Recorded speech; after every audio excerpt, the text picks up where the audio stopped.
ప్రియా, ఈరోజు నైట్ ఆఫీస్లో పార్టీ ఉంది, సో లేట్ అవుతుంది. రేపు మార్నింగ్ వస్తాను, ఓకేనా? అదేంటి సడన్గా నాకు ఒక్క మాట కూడా చెప్పకుండా ఓకే చెప్పేస్తావా? ఇప్పుడు చెప్తున్నాను కదా. ఇక్కడ పాయింట్ నువ్వు చెప్తున్నావని కాదు, ముందొక మాట చెప్పాలి కదా నాకు. అదేంటి అలా మాట్లాడుతున్నావు? అంటే నువ్వు పార్టీకి వెళ్ళి ఎంజాయ్ చేస్తే నేను ఇంట్లో పనులు చేసుకోవాలా? హే చిల్, ఎలాగో పని మనిషి వస్తుంది కదా, తనే పనులని చేస్తుందిలే. అంటే నువ్వు హెల్ప్ చేయవా? నేను అలా అంటలేను తల్లి. సరే, ఈ వీకెండ్ పని మొత్తం నేనే చేస్తాను, ఓకేనా? సరే, ఎంతైనా మగవాళ్ళు కదా, మీ మాట మేమే వినాలి. ఏ, ఎందుకు ఇంత చిన్న విషయానికి అంత పెద్ద పెద్ద మాటలు మాట్లాడుతున్నావు? మేల్ డామినేటెడ్ సొసైటీ కదా, తప్పుతుందా? సరే, ఇప్పుడు నన్ను ఏం చేయమంటావు చెప్పు, చేస్తా. నువ్వు పార్టీకి వెళ్ళకూడదు, ఇంట్లో కూర్చొని నాకు హెల్ప్ చేయాలి. సరే, చేస్తాను, వెళ్ళాను, ఓకేనా?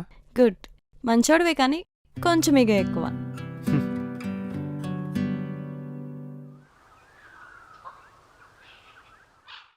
సరే వెంకట్, నేను వెళ్తున్నాను, బాయ్. Okay bye. ఒక్క నిమిషం ప్రియా, యాక్చువల్లీ రేపు అమ్మ వస్తుంది, కొంచెం లీవ్ పెట్టుకోవా? రేపా? కుదరదు. ప్లీజ్, రేపు ఒక్కరోజే, తర్వాత నేను చూసుకుంటాను కదా. నో వెంకట్, కుదరదని చెప్తున్నాను కదా. అయినా అదేంటి, మీ అమ్మ వస్తే నేనెందుకు లీవ్ పెట్టుకోవాలి? నువ్వు పెట్టుకోవచ్చు కదా. తను నాకు అమ్మ మాత్రమే కాదు, నీకు అత్తగారు కూడా. ఓ, అత్తగారు వస్తున్నారు కాబట్టి నా పనులన్నీ మానేసుకుని ఇంట్లో కూర్చోవాలా? అమ్మాయిని కాబట్టి నువ్వు చెప్పింది వినాలా? డామినేట్ చేయడానికి ట్రై చేస్తున్నావా? ఇందులో డామినేషన్ ఏముంది? నేను జస్ట్ లీవ్ పెట్టుకోమని అడుగుతున్నాను అంతే. నో, పెట్టను. మీ అమ్మ వస్తుంది కాబట్టి నువ్వు చూసుకో. వచ్చేది అత్తగారు, అత్తగారికి రెస్పెక్ట్ ఇవ్వాలి, మీ అమ్మలా చూసుకోవాలి అని ఇలాంటి డైలాగ్స్ చెప్పకు. నాకు కుదరదు, బాయ్. ప్రియా, ప్రియా, ప్రియా.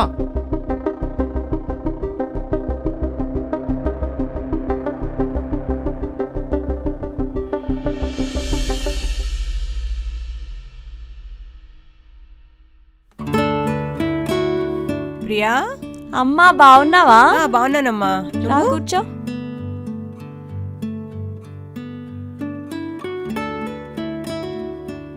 ఎలా ఉన్నారు మీరు? మేం మంచిగానే ఉన్నామమ్మా. ఆ, అవును, నాన్నగారు ఎలా ఉన్నారు? బాగున్నారమ్మా. నిన్ను అడిగినట్టు చెప్పమన్నారు.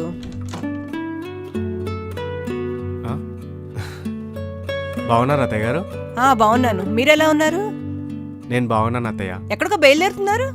ఆఫీస్కి వెళ్తున్నాను, చిన్న మీటింగ్ ఉంది, సాయంత్రం వచ్చాక మాట్లాడతాను. అలాగే బాబు, తొందర ఏం లేదు, మెల్లిగా రండి. అదేంటి, అమ్మ వస్తుంది లీవ్ పెట్టుకోమని చెప్పాను కదా. చిన్న మీటింగ్ ఉంది, అందుకోసమని. మీ అమ్మ వస్తే మాత్రం వారం రోజులు లీవ్ పెడతావా? మా అమ్మ వస్తే పెట్టవా? అదేంటి ప్రియా అలా అంటావు? ఆయన ఏదో పనుందంటున్నారు కదా. నేను ఇంకా వారం రోజులు ఉంటాను. మీరు వెళ్ళండి బాబు, పర్వాలేదు. సరే అత్తయ్య. ఏయ్, ఏంటి పిచ్చి పిచ్చిగా వాగుతున్నావు?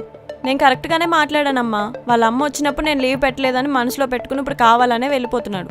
అయినా ఈ మగవాళ్ళంతా ఇంతే. ప్రతిదానికి ఓవర్గా రియాక్ట్ అవ్వకు. మీలాంటి వాళ్ళు ఉండబట్టే ఈ మగవాళ్ళంతా నెత్తికెక్కి కూర్చుంటున్నారు. అబ్బా,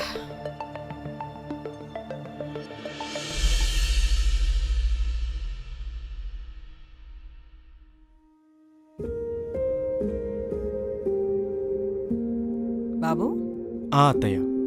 నువ్వు హ్యాపీగా ఉన్నావా? నాకే చాలా హ్యాపీగా ఉన్నా అత్తయ్య. నేను అడిగేది నువ్వు ప్రియా హ్యాపీగా ఉన్నారా అని. హ్యాపీగానే ఉన్నాగా. నిజం చెప్పు. అది పర్వాలేదు బాబు, మొహమాట పడకు.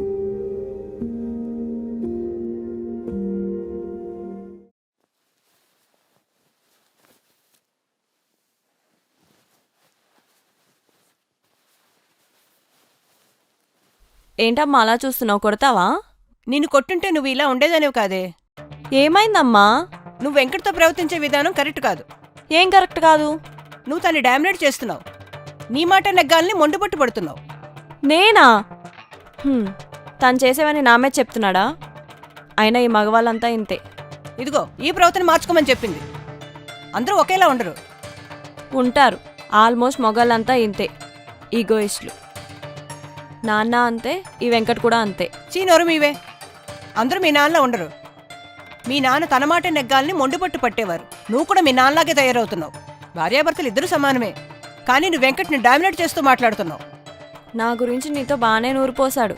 రాని, ఈరోజు తాడో పేడో తేల్చేస్తా.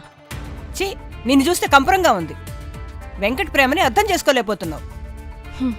ఏంటో అంత ప్రేమ. తన మీద మీకు కోపం లేదా బాబు?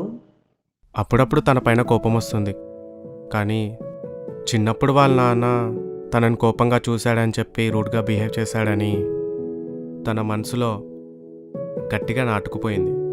అందుకని ప్రతి అబ్బాయి అలానే ఉంటాడని చెప్పేసి అనుకుంటుంది.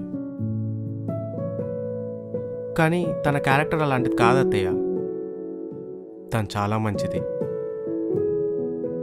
నేనే కొంచెం ఓర్పుగా వెయిట్ చేసి నా ప్రేమను అర్థమయ్యేలా చేస్తాను. తను చాలా అదృష్టవంతురాలు బాబు.